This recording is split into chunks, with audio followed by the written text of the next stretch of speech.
Okay, तो स्वागत है आप सभी का आज के क्लास में। और आज के क्लास का टॉपिक है management of tangible heritage in late colonial India. औपनिवेशिक काल के दूसरे भाग में भारत में मूर्त धरोहर के संरक्षण की शुरुआत, इसी के लेकर हमारा ये टॉपिक आज का है।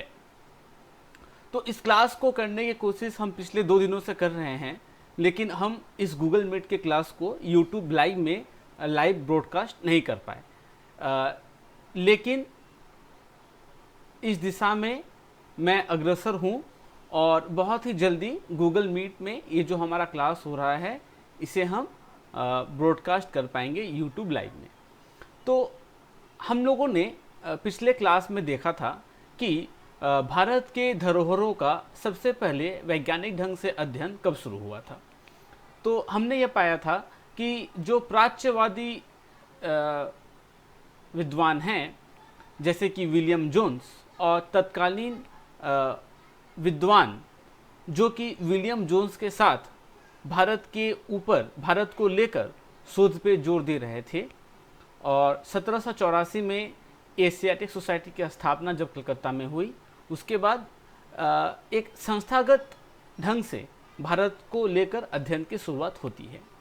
तो हम देखते हैं कि ये जो अध्ययन होता है यह भारत के टेक्स्ट, जिसको हम लोग बोलते हैं, यानी भारत के प्राचीन किताबों, भारत के साहित्य के ऊपर आधारित था। तो भारत के सांस्कृतिक धरोहर को संरक्षण प्रदान करने में, जिसको हम लोग बोलते हैं, हम कह सकते हैं अमूर्त धरोहर के संरक्षण में प्राच्यवादियों की महत्वपूर्ण भूमिका रही।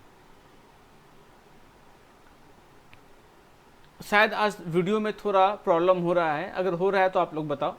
अगर एक्टिविटी मैच नहीं हो पा रहा है रियल टाइम में तो आप लोग बताना माइक्रोफोन ऑन करके। तो अभी मैं इस क्लास को और डिस्टर्ब नहीं करूँगा, क्योंकि थोड़ा सा मुझे लग रहा है वीडियो में गड़बड़ी हो रहा है। कोई बात नहीं। तो हम लोगों ने देखा कि जेम्स प्रिंसेप पहले ऐसे विद्वान थे जिन्होंने भारत के टेंजिबल हेरिटेज के संरक्षण की या टेंजिबल हेरिटेज के अध्ययन की वैज्ञानिक ढंग से शुरुआत की। जेम्स प्रिंसेप का क्या योगदान था? तो जेम्स प्रिंसेप ने अशोक के इंस्क्रिप्शंस, अशोक के शिलालेखों का अध्ययन किया और उन्होंने इस बात को डिस्कवर किया कि इन शिलालेखों में जिस राजा की बात की जा रही है, पियदासी, राजा पियदासी जिसकी बात की जा रही है, यह पियदासी कोई और नहीं बल्कि सम्राट अशोक है। तो यह एक बहुत ही महत्वपूर्ण घटना थी कि इससे हमें यह पता चला कि मौर्य काल कितना प्राचीन था और मौर्य काल में किस तरह से एक बड़े साम्राज्य का निर्माण हुआ था और किस तरह से अशोक ने इस साम्राज्य को एक नैतिक बुनियाद पर खड़ा करने की कोशिश की थी।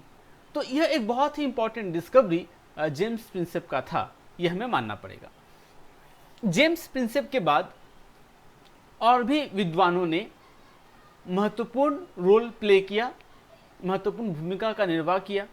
जैसे हम देखते हैं कि दक्षिण भारत के जो धरोहर हैं, दक्षिण भारत के जो रॉक कट टेम्पल्स हैं, उनके अध्ययन की शुरुआत हुई। और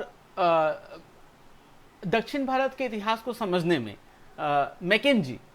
मैकेंजी जो हैं, उन्होंने एक महत्वपूर्ण भूमिका को निभाया था। दक्षिण भारत को एक्सप्लोर करना, दक्षिण भारत के मूर्त धरोहर को एक्सप्लोर करना, इसमें उनका एक बहुत ही इम्पोर्टेंट योगदान था। तो हमने इन विद्वानों के बारे में कल बात की थी, जैसे कि जो सेंट्रल एशियंस थे, जैसे कि इंडो ग्रीक्स, कुषाण, शक, उनके सिक्कों के वैज्ञानिक ढंग से अध्ययन करने की शुरुआत हुई, है ना। और इस कार्य में कनिंघम का बहुत बड़ा योगदान था। और कनिंघम, मैकेंजी, जेम्स प्रिंसेप के बाद जो नाम हम ले सकते हैं महत्वपूर्ण, जिन्होंने मूर्त धरोहर के संरक्षण की शुरुआत की, उनमें एक है मैकेंजी, कनिंघम। इन लोगों ने उस समय मतलब 19वीं सदी के मध्य भाग में, मिड 19th सेंचुरी में उन्होंने इन लोगों ने एक महत्वपूर्ण योगदान दिया था। तो हम देख सकते हैं कि एक नई ट्रेंड की शुरुआत होती है 1830s के बाद से। तो 1830 1830 का जो दशक था वो एक परिवर्तनकारी दशक था। इस दशक में हम यह देखते हैं कि प्राच्यवादी जो है उनका प्रभाव भारत के पॉलिसी मेकिंग में, भारत का जो प्रशासन था उसमें उनका प्रभाव बढ़ गया। तो एंग्लिसिस्ट जो थे, मतलब पाश्चात्यवादी जो विचारक थे, पाश्चात्यवादी जो विद्वान थे, पाश्चात्यवादी सोच के जो प्रशासक थे या पाश्चात्यवादी सोच के जो ऑफिसर्स थे, उनका मानना था कि हमें भारत के समाज को परिवर्तन के लिए भारत के समाज में दखल करना पड़ेगा, भारत के समाज में इंटरफेयर करना पड़ेगा, भारत के लोगों को सभ्यता सिखानी पड़ेगी। और दूसरी ओर जो प्राच्यवादी थे उनका मानना था कि हम भारत के समाज को बदलने की कोई क्रांतिकारी कोशिश नहीं करेंगे, बल्कि हम भारत को समझने की कोशिश करेंगे ताकि भारत के मान्यताओं, भारत के परंपराओं और भारत के परंपराओं के अनुसार ही भारत पर शासन किया जा सके। और इसलिए उन लोगों ने अमूर्त धरोहर के स्टडी पे जोर दिया था। लेकिन अब हम देख रहे हैं कि प्राच्यवादियों का जोर बहुत ज़्यादा हुआ प्रशासन में, जो भारत को परिवर्तन करना चाहते थे, भारत को बदलना चाहते थे, भारत के समाज को बदलना चाहते थे।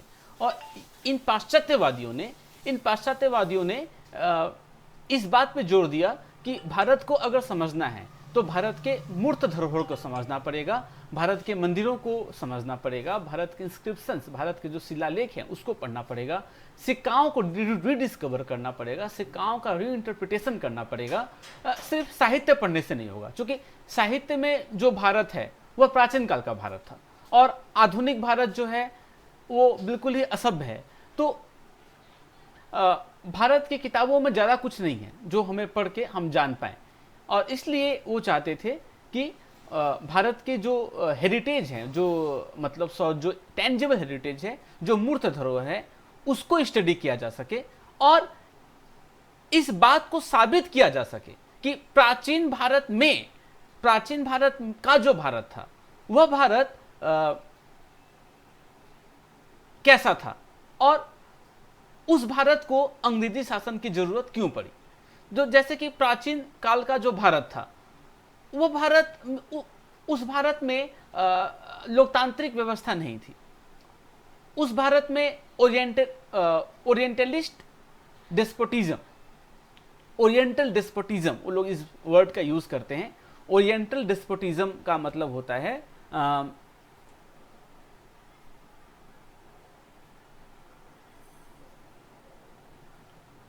ओरिएंटल का अगर हम हिंदी रूपांतरण करें तो हम बोल सकते हैं प्राच्यवादी। तो इसका एग्जैक्ट हिंदी होगा प्राच्यवादी अधिनायकवाद, ओरिएंटल डेस्पोटिज्म। मतलब ये जो ओरिएंट है, ये जो प्राच्य है, ये जो पूर्वी दुनिया है, जो पाश्चात्य की विपरीत जो दुनिया है, उस दुनिया में डेस्पोटिज्म यानी अधिनायकवाद यानी तानाशाही शासन, तानाशाही राजाओं ने वर्षों से, सदियों से शासन किया और इस कारण भारत की जनता स्वशासन के योग्य नहीं है। भारत की जनता स्वशासन के योग्य नहीं है। क्यों नहीं है? क्योंकि भारत में सदियों से विदेश किन लोगों का शासन रहा है? उन लोगों का शासन रहा है जो लोग अधिनायक है, जो लोग तानाशाह हैं। और उन लोगों ने एक और बात पे जोर दिया, वो बात यह है कि भारत के इतिहास में विदेशियों ने हमेशा एक महत्वपूर्ण रोल प्ले किया। विदेशियों ने, जैसे कि इंडोग्रीक, वो विदेशी थे और उन्होंने भारत के इतिहास में बहुत बड़ा योगदान दिया। और इसलिए हमें भारत को समझना है तो हमें उन विदेशियों को समझना पड़ेगा जिन लोगों ने भारत में शासन किया, जैसे कि इंडोग्रीक्स। तो इंडोग्रीक्स के जो सिक्के थे उनके अध्ययन पे इन लोगों ने जोर दिया। क्लियर है कि बिल्कुल कि जो विदेशी शासक है इनका मानना था कि भारत में हमेशा से विदेशियों का शासन रहा है और ब्रिटिश रूल इसका अपवाद नहीं है। क्योंकि भारत में हमेशा विदेशियों ने शासन किया है, इसलिए ब्रिटिश लोग जो भारत में शासन कर रहे हैं यह जायज है, यह नाजायज नहीं है, और इसलिए इस प्रशासन का विरोध करना भी जायज नहीं है। तो सीधे सीधे उनकी जो मुख्य विचारधारा थी, उनकी जो मुख्य कोशिश थी, वह यही थी कि साम्राज्यवादी सोच को बल प्रदान करना और जो साम्राज्यवादी प्रशासन भारत में है उसकी नींव को मजबूत करना। और इस नींव को मजबूत करने के लिए इस साम्राज्यवाद की जो विचारधारा थी उस विचारधारा को एक ठोस धरातल पे खड़ा करना बहुत जरूरी था कि जो साम्राज्यवादी विचारधारा है वो क्यों है भारत में, वो भारत की भलाई के लिए है, भारत को सभ्य बनाने के लिए है। भारत सभ्य नहीं था और भारत को असभ्य भारत को सभ्य बनाने के लिए अंग्रेजी साम्राज्यवादी एक जिसको हम बोलते हैं कि एक जिम्मेदारी को निभाने, जिसको हम बोलते हैं सिविलाइजेशनल बर्डन, सभ्यता का बोझ उनके ऊपर है। सभ्यता का बोझ लेके वो पूरी दुनिया में घूम रहे हैं। पूरी दुनिया को सभ्य करना उनका एक बहुत बड़ा जिम्मेदारी है, एक बोझ है उनके कंधों पे, और इसलिए उस बोझ का निर्वाह करने, उस बोझ को हल्का करने वो भारत में आए हैं, भारत को सभ्य बनाने। और यह दिखाने के लिए उन्हें यह भी दिखाना पड़ेगा कि भारत असभ्य था। और भारत की असभ्यता का प्रमाण कहाँ है? भारत की असभ्यता का प्रमाण इस बात में है कि भारत के लोगों ने डेमोक्रेटिक इंस्टीट्यूशंस, लोकतांत्रिक संस्थाओं का निर्माण नहीं किया। भारत के लोगों में भारत में तानाशाहों का शासन रहा और भारत में विदेशी तानाशाहों का शासन रहा। भारत के शासक तानाशाही थे और भारत के इतिहास में उन तानाशाही शासकों ने महत्वपूर्ण भूमिका निभाया जो विदेशी थे। तो इस तरह से हम देख सकते हैं कि भारत का जो प्राचीन धर्म ग्रंथ है, जो प्राचीन किताबें हैं, उसमें ये जो परिवर्तन है, ऐतिहासिक परिवर्तन, इतिहास की धारा, इसका वर्णन नहीं मिलता है। और इसलिए भारत के इतिहास को ठोस ढंग से समझने के लिए, भारत के इतिहास को ऑब्जेक्टिव ढंग से समझने के लिए, भारत के इतिहास को वस्तुपरक ढंग से समझने के लिए इन लोगों ने मूर्त धरोहर के स्टडीज पे ज्यादा जोर दिया था। और इनका उद्देश्य यही था कि भारत को पश्चिमी दुनिया के मुकाबले अविकसित साबित किया जाए। और मैकेंजी का एक बहुत ही फेमस फोटो है जो कि एनसीईआरटी की किताब में भी है, जिसमें मैकेंजी एक सिंहासन पर बैठे हुए हैं और उनके जूते के नीचे भारत की धरोहर की एक जो नमूना है, जो भारत का एक धरोहर का नमूना है, वो उनके जूतों के नीचे है। तो दिखाने का मतलब कि वो भारत के धरोहर को जानना चाहते हैं, एक्सप्लोर करना चाहते हैं, लेकिन जो उनका नज़रिया है वो यही है कि भारत की जो धरोहर है वह पश्चिमी सभ्यता के मुकाबले कहीं पे नहीं ठहरती है। तो इस तरह की विचारधारा को वो साबित करना चाहते थे इसके द्वारा, मतलब मूर्त धरोहर के अध्ययन के द्वारा। तो आज का क्लास चूँकि थोड़ा सा लेट है हम लोग, तो मैं आज का क्लास छोटा ही रखना चाहता हूँ। और अगले क्लास में हम लोग इसके ऊपर जो स्कॉलर्स ने क्या क्या कहा, मैकेंजी का क्या योगदान था, प्रिंसेप का क्या योगदान था, कनिंघम का क्या योगदान था, इसको हम लोग केस स्टडीज़ के द्वारा समझेंगे। तो आज के क्लास को मैं यही समाप्त करता हूँ। मैं वीडियो रिकॉर्डिंग को समाप्त करता हूँ। इंटरेक्टिव सेशन गूगल मीट में चलेगा।